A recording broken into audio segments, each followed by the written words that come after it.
અમદાવાદમાં ભુલાભાઈ પાર્ક પાસે દબાણ વિભાગની દાદાગીરી સામે આવી હોય તેવું દેખાઈ રહ્યું છે। નાના ઠેલાવાળાઓને હેરાન પરેશાન કરવામાં આવી રહ્યા છે, જ્યારે બીજી બાજુ સર્વિસ રોડ ઉપર શાક માર્કેટ ભરાય છે તો નિયમ કાયદો બધા માટે સરખો હોવો જોઈએ। સર્વિસ રોડ એ જાહેર જનતાની પ્રોપર્ટી છે, છતાં પણ ત્યાં દબાણની કોઈ કામગીરી કરવામાં આવતી નથી। એએમસી દ્વારા કોઈ જગ્યા ફાળવવામાં આવતી નથી, ત્યારે રોજ લાવીને રોજ પોતાનું ગુજરાન ચલાવી રહ્યા છે તેમની પાસેથી હપ્તાની પણ માંગણી કરાઈ છે।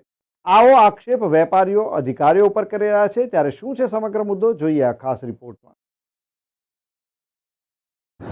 અમદાવાદમાં આવેલ મણિનગર વિસ્તારમાં ભુલાભાઈ 4 રસ્તા કે ભુલાભાઈ પાર્ક પાસે નાના વેપારી એટલે કે કહેવાય છે કે રોજ લાઈન રોજ જે ઘરનું પૂરું કરતા હોય તેવા નાના વેપારીઓ પોતાના ગુજરાન ચલાવવા માટે ફૂટપાથ પર એક નાનો એવો ધંધો કરતા હોય છે। ત્યાં આગળ એએમસી એટલે કે દબાણ ખાતું, અમદાવાદ મ્યુનિસિપલ કોર્પોરેશનનું દબાણ ખાતું અહીંયા આવા નાના પરિવારોને આવીને હેરાન કરતું હોય રોજ, તેવું જ આપણાને જાણવા મળ્યું છે। તો આપણે અહીંના જ એ વેપારીને, નાના એવા વેપારીને પૂછીએ કે રોજ તેઓને શું સમસ્યા અને તકલીફ વેઠવી પડે છે એમસી દ્વારા, તો સ્થાનિકને જ આપણે પૂછીએ। મેમ એવું છે કે પહેલાં અમે લોકો છે ને અહીંયા લગાવતા હતા, બહુ સમયથી લગાવીએ છીએ, અમે 40-45 વર્ષથી અહીંયા રહીએ છીએ, બહુ સમયથી રહીએ। પહેલાં એ લોકો આવતા હતા તો હપ્તા આપતા હતા 3-3 હજાર રૂપિયા, 3-4 ફેરી તો હપ્તા અમે લોકોએ આપ્યા એટલી પર, પણ આ ફેરી ધંધા પાણી કંઈ હતું નહીં મેમ। અમે એકદમ કમજોર થઈ ગયા, ધંધા પાણી નહોતા। તો એમના 2 દિવસ પહેલાં માણસો આવ્યા, એમને એવું કહ્યું કે ભાઈ સાહેબે મંગાવ્યા છે, પેલી બાજુ ઊભા રહીને એમને બહુ બોલાવ્યા હતા કે ભાઈ સાહેબના હપ્તા આપો। તમે શું કર્યું? મેં લોકોને એવું કહ્યું કે સાહેબ અત્યારે ધંધા પાણી છે નહીં, 2-4 દાડા શાંતિ રાખો, ધંધો થશે તો સાહેબ અમે તમને આપી દઈશું। તો એ લોકો ઉચકે રહીને જતા રહ્યા તો કે વાંધો નહીં, તું લગાય, અમે જોઈ લઈશું તને।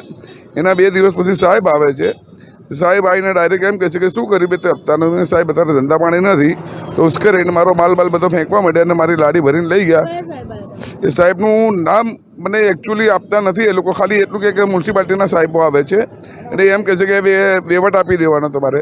તો એ લોકોને કહે કે સાહેબ અમે એ જગ્યા પર ધંધો કરીએ છીએ, અમે ગરીબ માણસ ક્યાં જઈએ, લોન ભરીએ કે અમે અમારું પરિવાર ચલાવીએ કે અમે અમારું ગુજરાન ચલાવીએ, અમારા આટલા બાળકો અમે કઈ રીતે ગુજરાન કરીએ? તો કે અમારે નહીં જોવાનું, તમારે અમને સિર્ફ અમારો હપ્તો મહિનો થાય એટલે આપી દેવાનો। સાહેબ આપ સરકારને એટલી જ નમ્ર વિનંતી છે કે અમારા ગરીબ માટે કંઈક ન્યાય કરી આપો સાહેબ। છેલ્લે હારી કંટાળી અને મારા ભાઈ અને મારા ભાઈના બાબલાઓએ હારી કંટાળીને અમારી લાડી ના લઈ જવા માટે કેરોસીન છાંટવું પડ્યું, છતાં પણ એ લોકોએ ધક્કાધુક્કી કરી અને અમારી લાડી લઈ ગયા અને સાહેબ ફૂટપાટી પર મારો માલ ફેંકી દીધો સાહેબ। બસ આટલું જ કહેવાનું છે। એટલે આપ સરકારને નમ્ર વિનંતી કે સાહેબ અમારા ગરીબ માટે કોઈ ન્યાય કરજો। છેલ્લી માંગ શું છે આપની? કંઈ માંગ નથી મેમ, ખાલી એટલું જ કહેવા માંગીશું કે આપ સરકારને અને મ્યુનિસિપાલિટી કોર્પોરેશન સાહેબને એટલું જ કહેવા માગું છું કે ગરીબ માણસોને હેરાન ના કરો અને ગરીબ માણસને કોઈ સહાયતા અને કોઈ ધંધો કરી શકે અને એમનું ગુજરાન ચલાવી શકે, બસ આટલી જ પ્રતીક્ષા છે અમને। અને ગરીબ માણસને કોઈ હેરાન ના કરો। ખોટા હારી કંટાળેલા સાહેબ કોઈક દવા બવા પીને મરી જશે સાહેબ તો તમને સારું લાગશે મ્યુનિસિપાલિટી સાહેબોને, સરકાર તમને। તો ખાલી એ જ કહેવા માંગીશ કે કોઈક ગરીબને બિચારો એનું રોજી રોટીને એના બાલ બચ્ચા કમાઈ ખાય એટલું કરી આપો સાહેબને, દબાણ ના કહો કે હેરાન ના કરે ગરીબ માણસને। બસ અમારી પ્રતીક્ષા આ જ છે સાહેબ કે ગરીબ માણસને કોઈ હેરાન ના કરે, બસ અમારી આ જ પ્રતીક્ષા છે। કાનજીભાઈ ભલાભાઈ ચૌહાણ, મારા 4 બાળકો છે। 20 વર્ષથી હું રોડ ઉપર રહું છું, રોડ ઉપર જ રહું છું ને રોડ ઉપર જ ખાવું પીવું બધું રોડ ઉપર જ છે। હું ધંધો કરું છું, નાનો મોટો ધંધો કરું છું મારા બાળકોને જીવાડવા માટે।